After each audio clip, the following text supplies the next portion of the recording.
Assalamualaikum warahmatullahi wabarakatuh.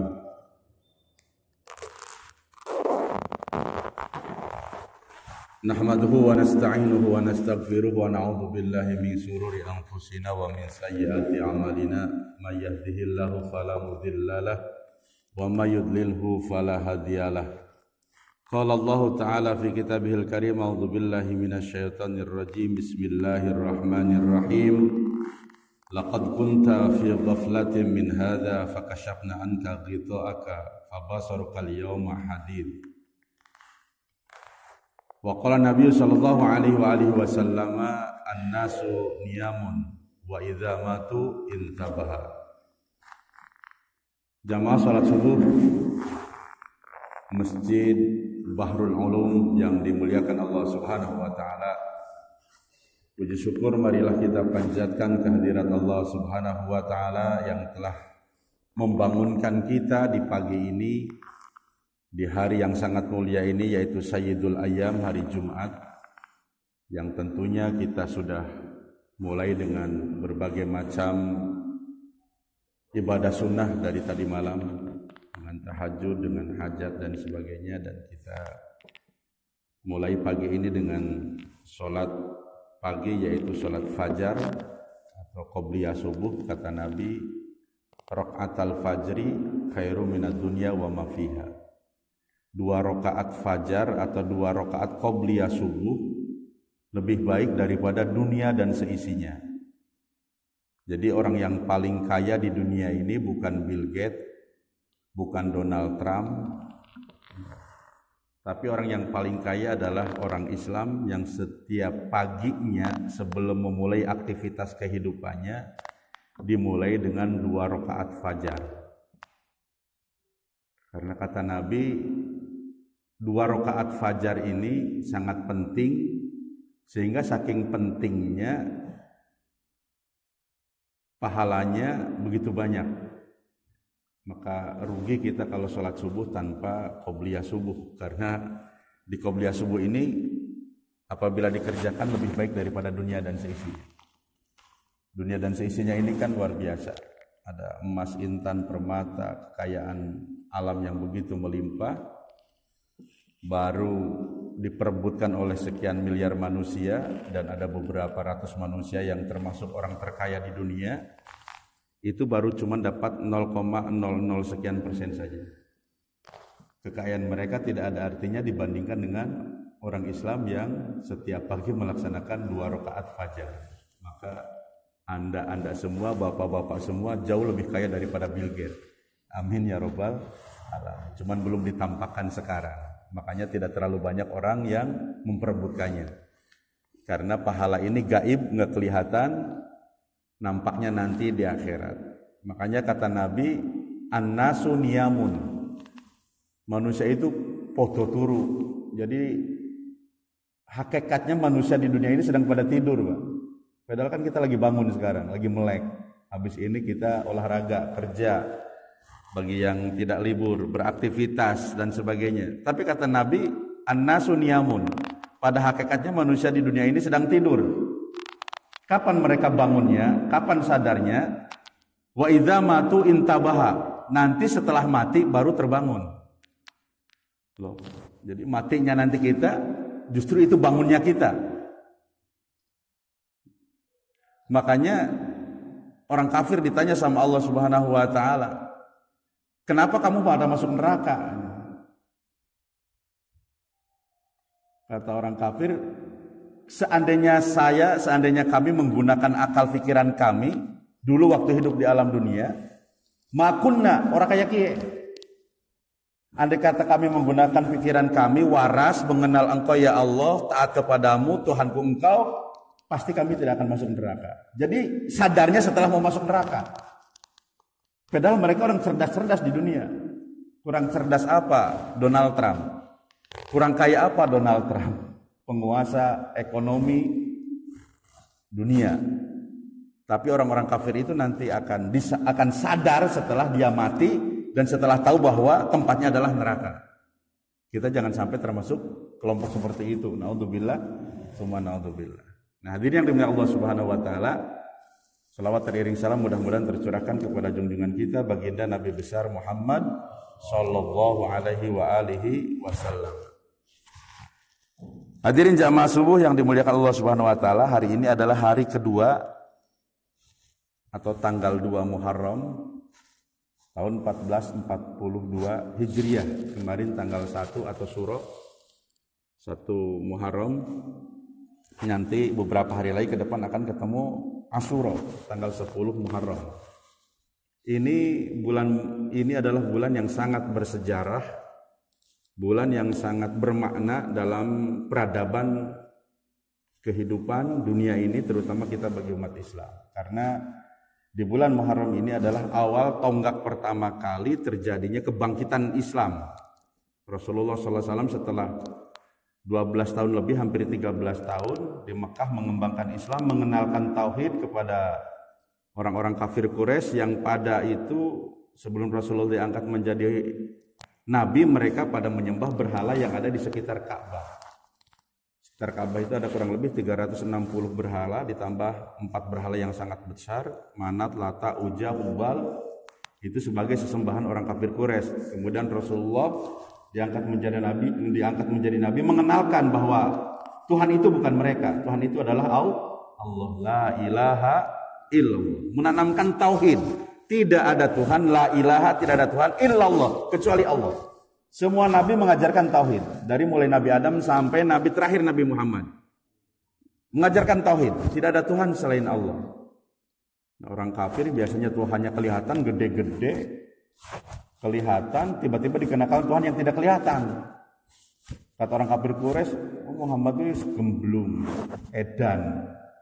Tuhan kami gede-gede aja nggak bisa nolong kami, apalagi Tuhannya nggak kelihatan. Jadi pakainya akal mereka. Makanya ditentang habis. Penentangnya bukan orang jauh, tapi pamannya sendiri, Abu Lahab, beserta Abu Jahal dan sebagainya. Menentang Nabi, menghalangi dakwah Nabi. Bahkan Umar sebelum masuk Islam adalah orang yang paling keras. Ketika ada taklim seperti ini, Nabi ngadain taklim seperti ini, Umar lewat, bubar semua, Pak. Karena keweden. Jadi Umar ini adalah jagoan pasar ukaz. Ya, jagoan tanpa tanding. Pokoknya anggar kerungu orang-orang temannya ikut taklim Muhammad, pasti dia sikat. Umar bin Khattab. Sehingga Rasulullah mendoakan minta dimasukkan ke dalam Islam 2 Umar ini. Yang satu adalah Umar bin Khattab, yang satu adalah Abu Jahal. Allah pilih Umar bin Khattab masuk Islam. Maka setelah Umar bin Khattab masuk Islam, agak pesat tuh perkembangannya. Tetapi tetap aja setelah 13 tahun umat Islam cuma 200 orang. Setelah 13 tahun yang taat kepada Allah, yang mau ikut ajaran Nabi Muhammad cuma 200 orang, bayangkan Bapak sekalian. Ini masih lebih banyak dibandingkan Nabi Nuh. Nabi Nuh dakwah 950 tahun, cuma 80 orang. Jadi kalau saya jadi nabi, dakwah di sini 10 tahun. Sing ning masjid Bahrul Ulum cuma segini-gini aja. Kayaknya saya minta pensiun jadi nabi. Atau kita bikin pesantren apa sekarang yang terkenal tahfidz, bangunannya besar, berhektar-hektar, tapi santrinya nggak nambah-nambah. Saya ganti jadi hotel, nggak menguntungkan sih, capek. Itulah sifat kita. Tapi para nabi luar biasa. Nabi Nuh alaihissalam 950 tahun dakwah, ngajak orang bertauhidkan kepada Allah, cuma 80 orang Bapak sekalian. Apa nggak kesel itu? Makanya Nabi Nuh doanya mestinya ngorak, kalau bahasa kroya pangerannya mesti orang kuat nih kayak carane. Terus kesel banget ngajak wong ora pada gelem menyembahmu.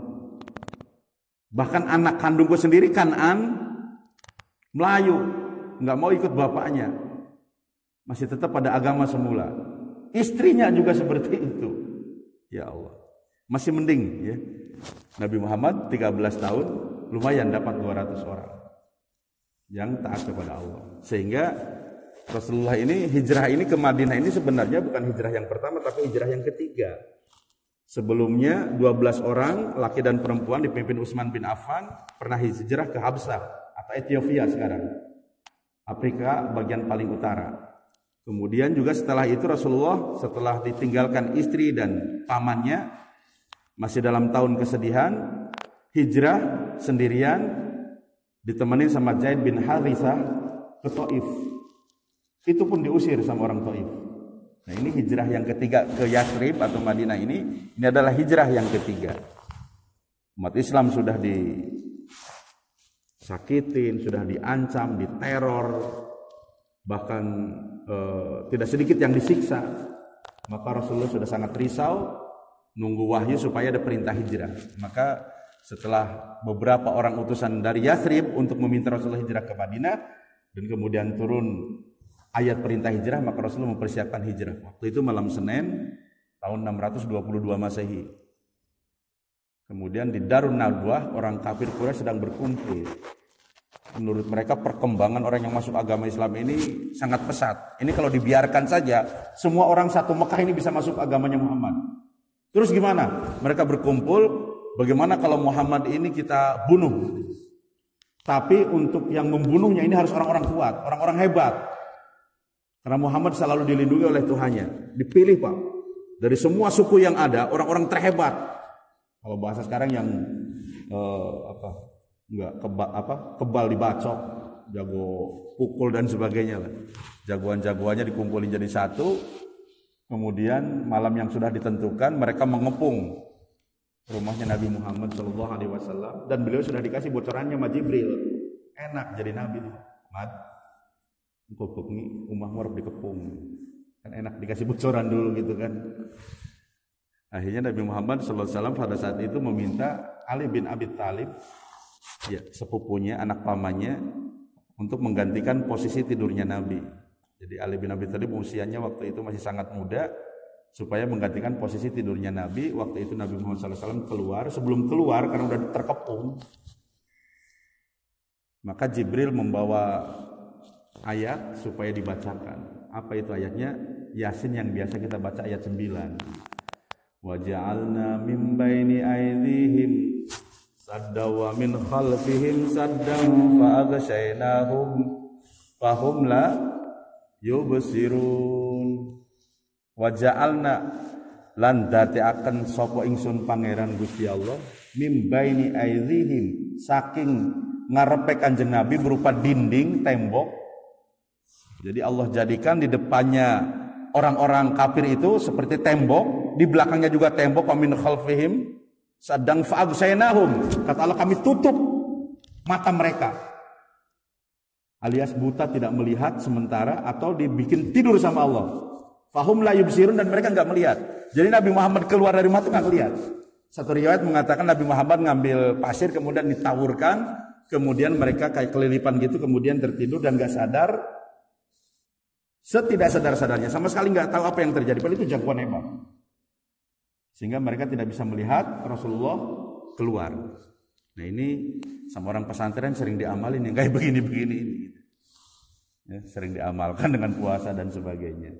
Nanti Bapak juga kalau kepepet boleh itu ya. Nanti malam-malam ya, mau keluar, mau nongkrong, mau tugas piket RT, tapi dari sing wadon aja metu.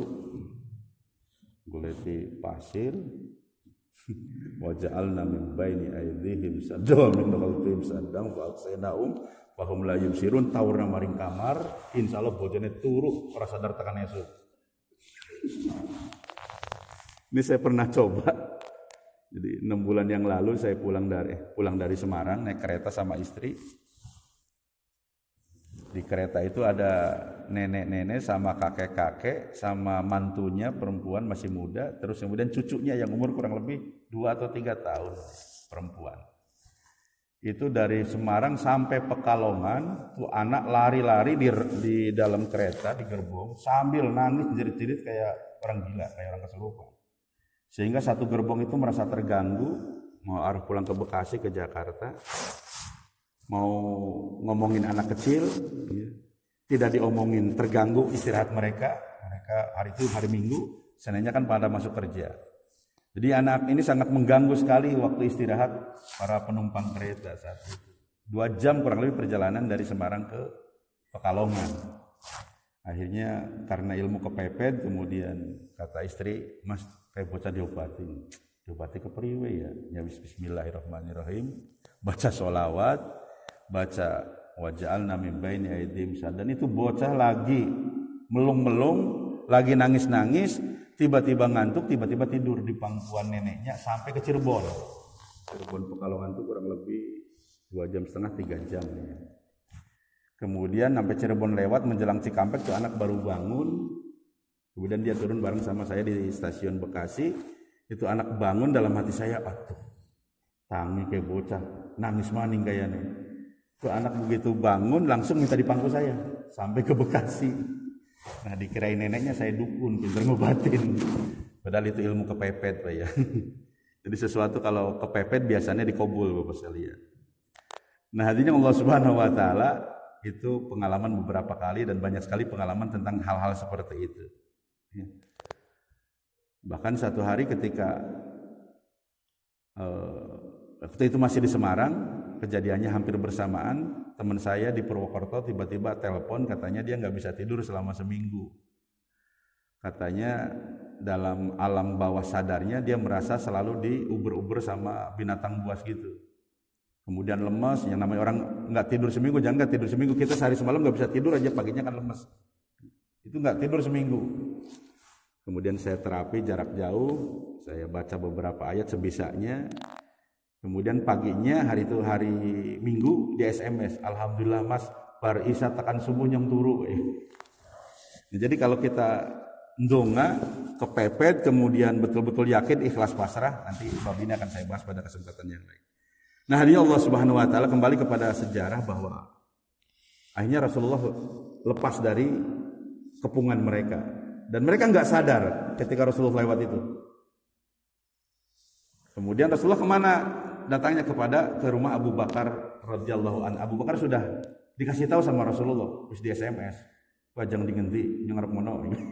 Kalau bahasa sekarang gitu. Telepati lah. Kemudian di rumah Abu Bakar Rasulullah, dari rumah Abu Bakar lewat pintu belakang, Rasulullah kemudian sama Abu Bakar naik onta, udah disiapkan onta sama Abu Bakar 2, kemudian bukan menuju ke utara, mestinya kalau ke Yasrib itu ke utara, tapi berlawan arah ke selatan untuk mengecoh musuh, karena musuh pasti kalau Muhammad sudah hilang dari Mekah, dia akan sudah tahu bocoran akan lari ke Yasrib, ke Madinah, akan ngejar ke utara. Muhammad ngecoh ke selatan, balik arah. Kemana? Ke Gua Sur. Gua Sur itulah kecil sekali, sempit sekali, hanya cukup buat 2 orang. Sebelum masuk Gua Sur, Abu Bakar radhiyallahu an, ini kan orang gurun pasir.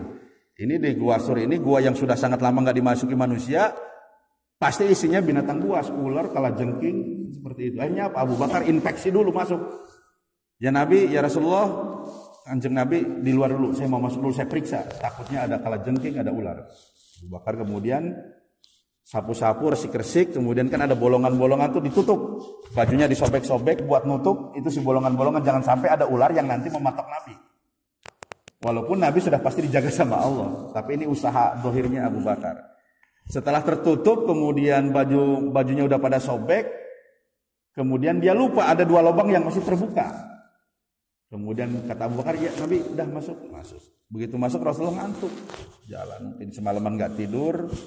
Kemudian paginya nemu Abu Bakar, jalan, perjalanan lumayan jauh, kemudian ngantuk, langsung tidur. Abu Bakar nggak tega, Rasulullah tidur tanpa bantal. Kepalanya Rasulullah diangkat ke pahanya Abu Bakar supaya tidurnya pahanya Abu Bakar menjadi bantalnya. Subhanallah, Abu Bakar ini luar biasa. Kemudian Rasulullah saat tertidur, kemudian jempolnya, ibu jari kakinya Abu Bakar untuk menutup 2 lubang yang masih tersisa tadi. Takutnya ada ular keluar dari situ. Bener.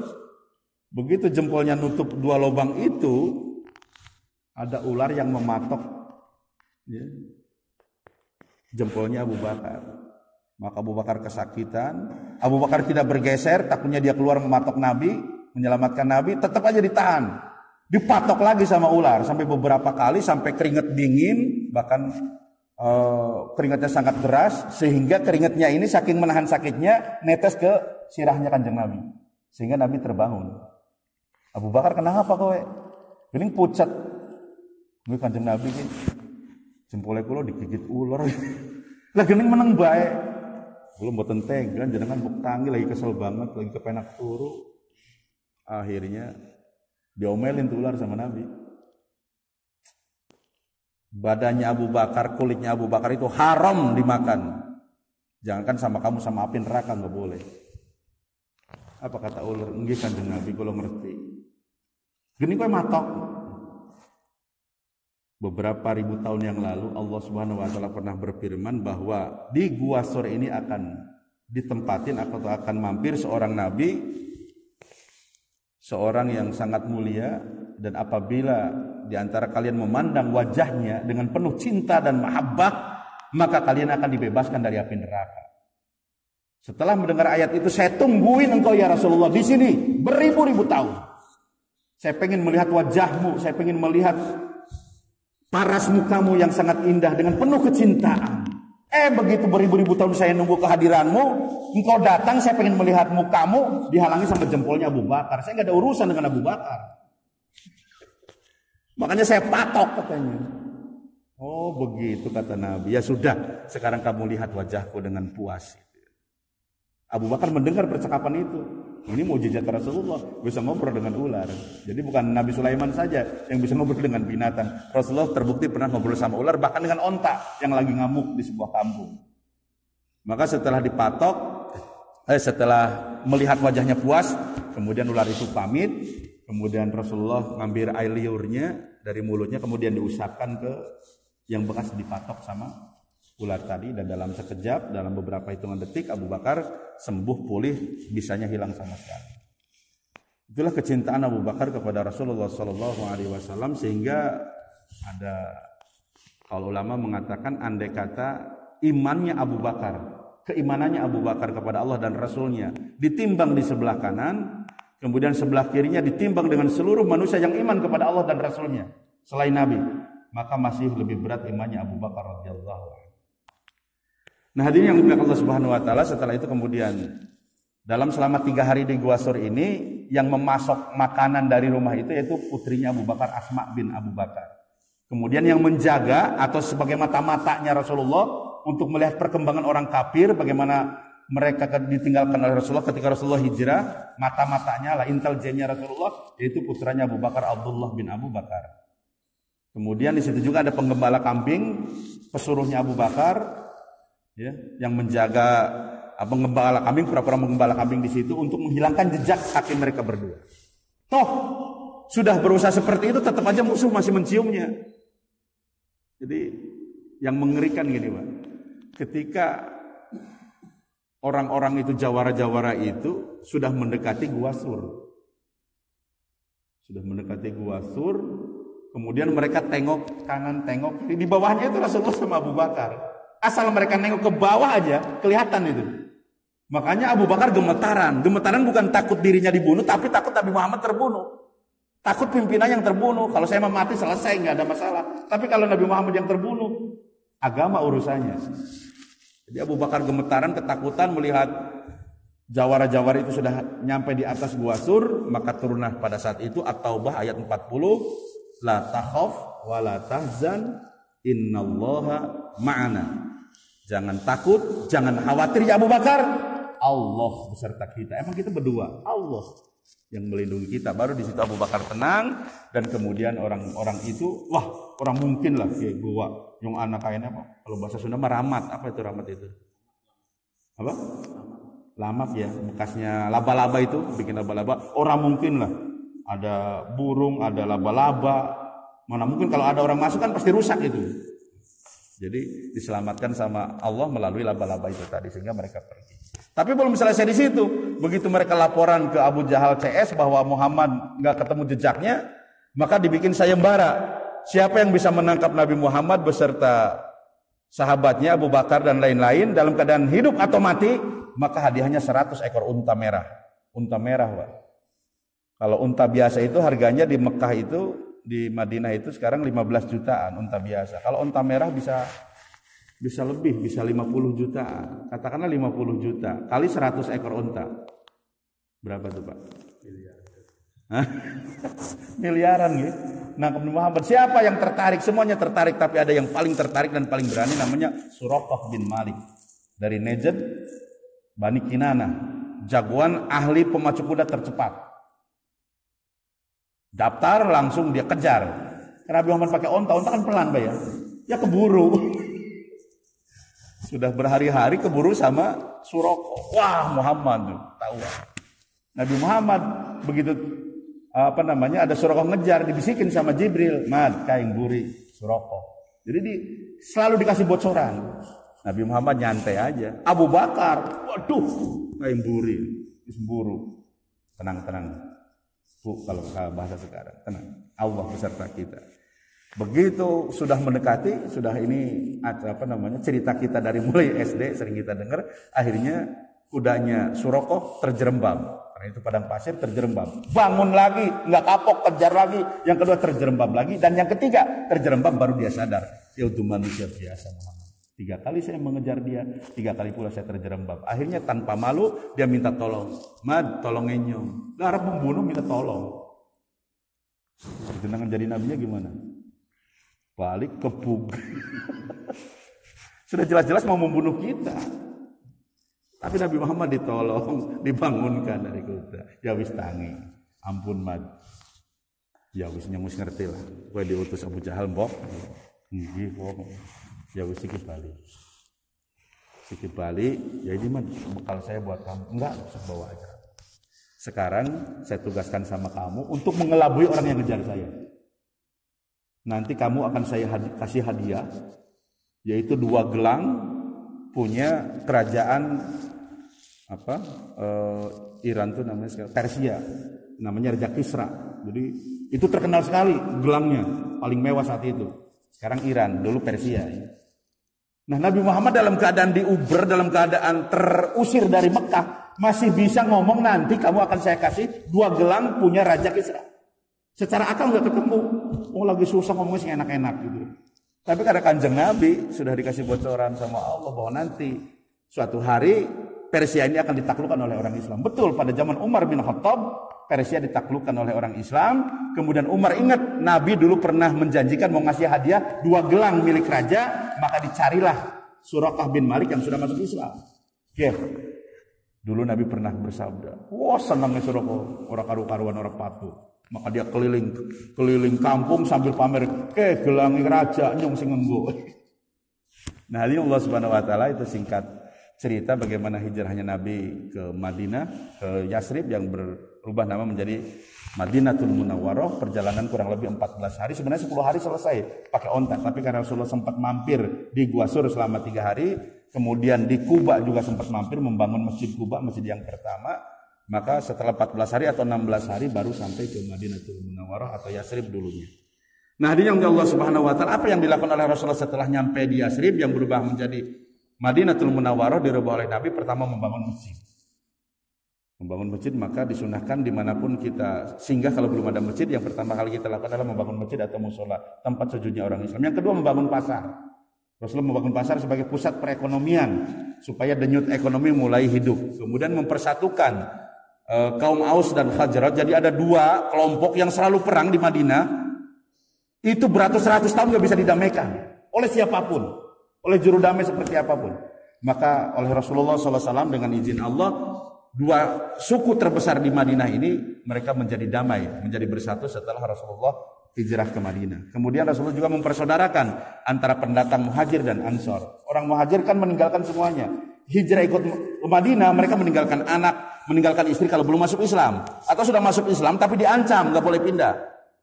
Mereka juga ada yang saudagar, orang pebisnis seperti Abdurrahman bin Auf, itu di Mekah sudah sukses ekonominya, tapi pindah ke Madinah nol lagi, nggak punya apa-apa. Maka dipertemukanlah dengan saudagar-saudagar ahli dagang yang ada di Yasrib.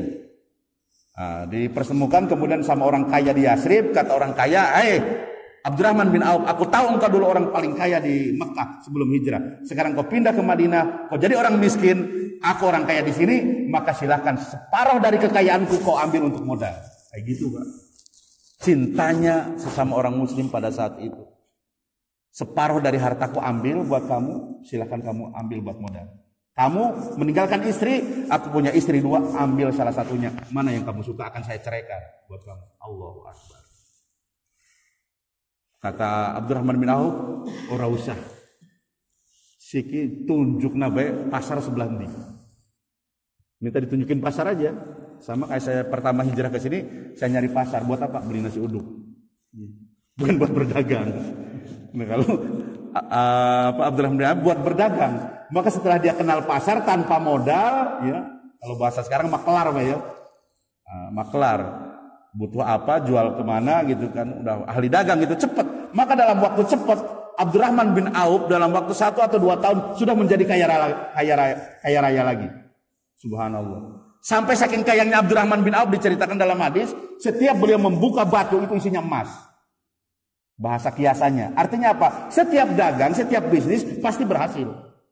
Kalau kita kan buka warung di sini nggak jadi, buka warung di sini nggak jadi. Abdurrahman bin Auf. Jadi orang-orang sahabat-sahabat Nabi orang-orang kaya, Pak.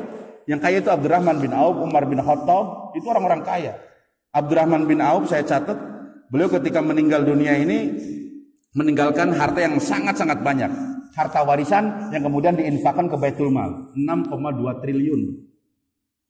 1,3 triliun yang pernah digelapkan oleh Edi Tansil beberapa puluh tahun yang lalu.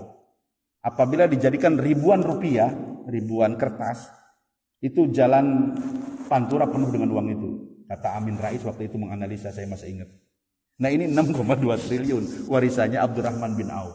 Umar bin Khattab, seorang jawara, pilih tanding, itu juga meninggalkan warisan yang luar biasa, 70.000 properti. Jadi Umar bin Khattab ini senang main properti, senang main bangunan, makanya ini disunahkan ya. Artinya banyak pengikutnya. Main properti, karena properti itu nggak ada yang turun harganya. Main tanah, main bangunan. Ini Umar bin Khattab ketika meninggal dunia meninggalkan 70.000 properti, dan itu diinfakkan semua Baitul Mal. Total kekayaan Umar bin Khattab setelah meninggal dunia dihitung itu 11,2 triliun. Yang lebih hebat lagi Utsman bin Affan. Bahkan Utsman bin Affan ini adalah lebih modern lagi. Sampai sekarang masih ada di Arab Saudi catatan kekayaan Utsman bin Affan. Berupa akte tanah dan nomor rekening. Ya. Subhanallah. Jadi sahabat-sahabat dulu itu sukses dan kaya raya banyak sekali. Nah, hari ini Allah Subhanahu wa taala, saya pengen mengambil kesimpulan dari cerita ini tadi bahwa hijrah ini adalah merupakan tonggak pertama sekali untuk kebangkitan Islam. Sehingga setelah hijrah ke Madinah, Rasulullah mengembangkan Islam di Madinah, membangun ekonomi, membangun politik, membangun sosial, membangun budaya. Walaupun terjadi beberapa kali perang dengan kafir Quraisy Mekah, yaitu diantaranya perang Badar yang pertama, perang Uhud, perang Khandaq, dan perang-perang yang lain yang pada akhirnya pada 10 Hijriah menjelang Rasulullah wafat, Rasulullah membawa 10.000 tentara dari Madinah untuk menaklukkan Fathul Makkah, ya, sehingga pada 10 Hijriah Mekah dikuasai oleh orang Islam dan banyak sekali orang-orang yang masuk ke dalam Islam, termasuk Abu Sufyan yang musuh bebuyutannya Kanjeng Nabi sallallahu alaihi wasallam. Idza jaa nasrullahi wal fath.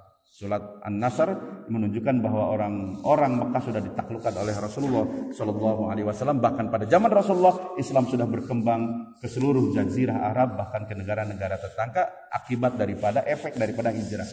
Nah, pelajarannya buat kita hadirin Allah Subhanahu wa taala, dengan adanya hijrah ini mari kita berhijrah, mari kita berpindah dari satu keadaan yang buruk, dari sebuah keadaan yang jelek menuju keadaan yang baik.